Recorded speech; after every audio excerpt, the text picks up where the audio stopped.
Greetings, y'all. Kalanar here with a week 2 recap as we are finishing up with the Exsanguinate Mines Saboteur that we've been talking about in our last few videos. It was our league starter, and I continue to believe that it was a really great league starter, something that I'll be keeping in mind since I tend to go back to mines every other league, sometimes every other league, depending on what patch notes are bringing us. So in the background, you're just going to see some footage of things that I've been compiling as the league went on, and I did get some gear upgrades. You'll probably notice in a couple of the clips here, we're looking a little bit squishier, but we'll go into how that brought us a bunch of damage and why that was really important for the build. So, like I was saying in the last video, everything still remains true. Everything was really easy to sort of scale up. There was a lot of build flexibility, and you can see here, we just downed, I believe that was Shrine Map, and All Has Mean here goes down, not immediately, but pretty quickly, considering that I don't have, you know, dozens and dozens of exalts sunk into this build. Definitely has the potential if you want to go there, and we will talk about some gear together in just a little bit, but I really love how flexible this build was. I've talked about scaling being very great. It's good at a lot of different content. You can see here, this is just a, I believe this was like a T14, maybe T15 blighted map that we were doing, and getting some, you know, pretty standard rewards. Blight's still really profitable, and this does excel at it because we have so many chains, we have decent mobility, and honestly, any map, any type of build can really do blighted maps. So if that's something that is in your alley that you don't mind doing or enjoy doing, this is going to be a great build for you as well. But talking beyond Blight, Legion, it still does pretty good work on. Again, the chains really help out, reaching around corners and to sort of like the backs of either side of the army. And it also does Betrayal, Incursion. It can even do Delve a little bit. Bestiary works as long as you have the damage from some of the gear upgrades that we're talking about. And honestly, it just has really good clear. It's been a really enjoyable build, and I think that a miner is very good as a league starter in general because it gives you flexibility to try out any new spells that are going on. So again, you'll just see me running a mastermind layer in the background here, and we did get pretty lucky on some of the drops that were coming out from the new improvements that came from Betrayal. So really overall liking the upgrades that we got to loot in general from this league. Ultimatum itself, the league start hype has sort of normalized now. Ultimatum's still really good. It is worth doing in my opinion. There are some things that I would like to see in the future, just in regard to the availability of inscribed ultimatums, not really coming from ultimatums themselves.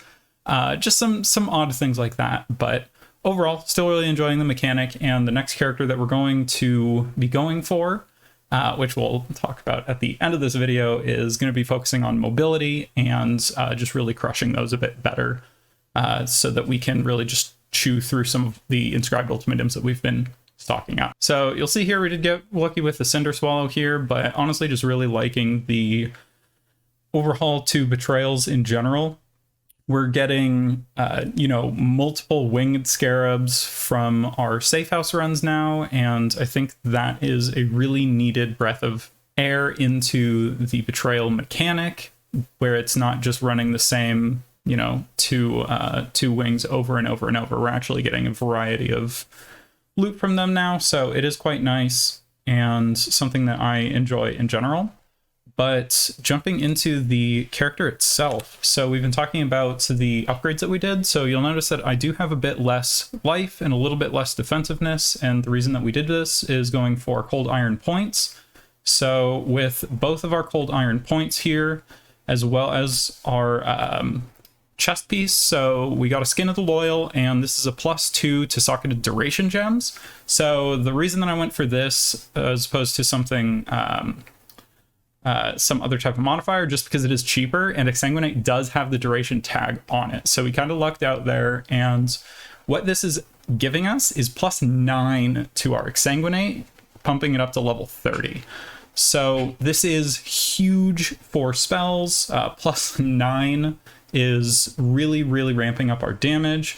It's an easy 6-link, and we do miss out on the quality of life from Tremor Rod, which can be a little bit noticeable in ultimatums. When you're trying to run around, you have to make sure that you're constantly maintaining your mines down on the ground. So that part of it I was not quite as much of a fan of, but the damage is really there, and this is sort of the direction to go if you're really looking to focus more on bossing for the end game.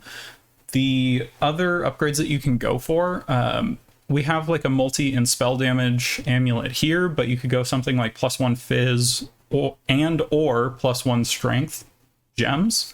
It's going to be super expensive, but again, then you're pushing up to like 31, 32 on your Exsanguinate and really just getting a lot out of it. I talked about this in the last video as well. You can continue to get higher level enlightens, or you could go for like a helm enchant to fit more auras in. We've still been running without Herald of Purity, which I really would like to get in because it's a significant damage boost. It's something like, I want to say like a 20% damage boost, which is really, really needed for endgame bossing, especially when we are sitting on lower life. So there's definitely still stuff that you can do to really push this build further.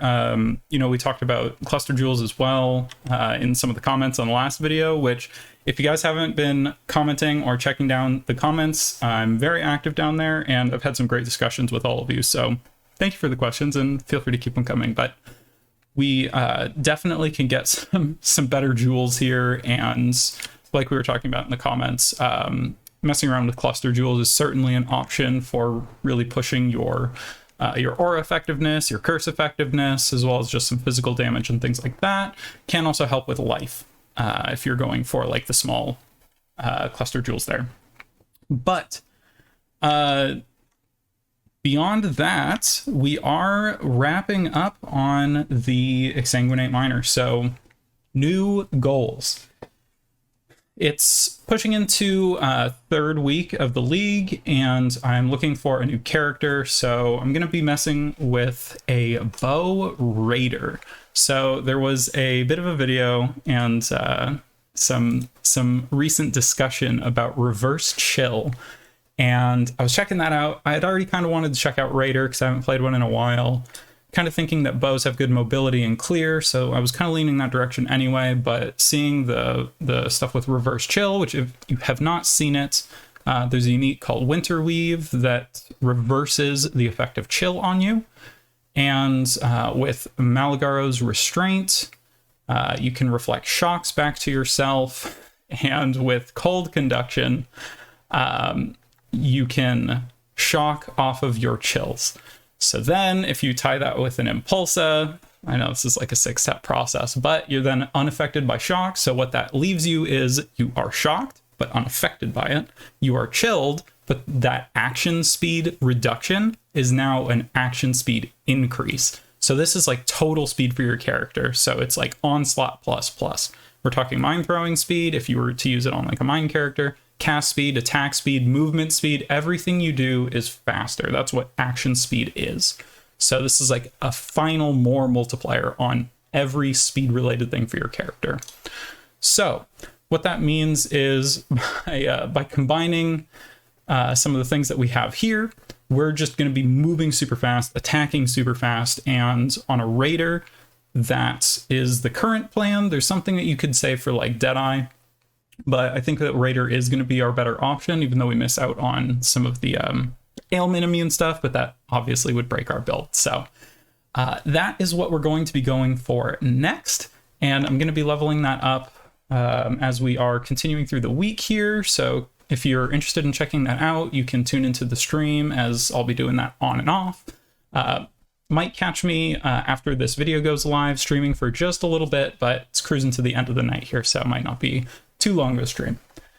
However, you know, if you missed that, feel free to just drop a follow on Twitch, and I'll definitely be playing that through this week and next weekend so that we can get back into maps and really be zooming, because I'm very ready after this sort of stutter play style of mines.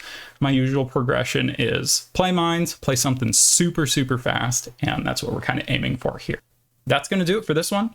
I just want to take a second that anyone who's watching to the ends of the video, people who have been commenting down below and subscribing, I appreciate all of you so much. It's, you know, obviously it helps like the YouTube stuff, but starting out and growing on YouTube and Twitch has been really fun, and getting to sort of actually interact with more people and share some of the knowledge I have and then learning from you guys as well has been really, really fun. So looking forward to more of that and continuing it in the future. So take it easy and good luck on your adventures.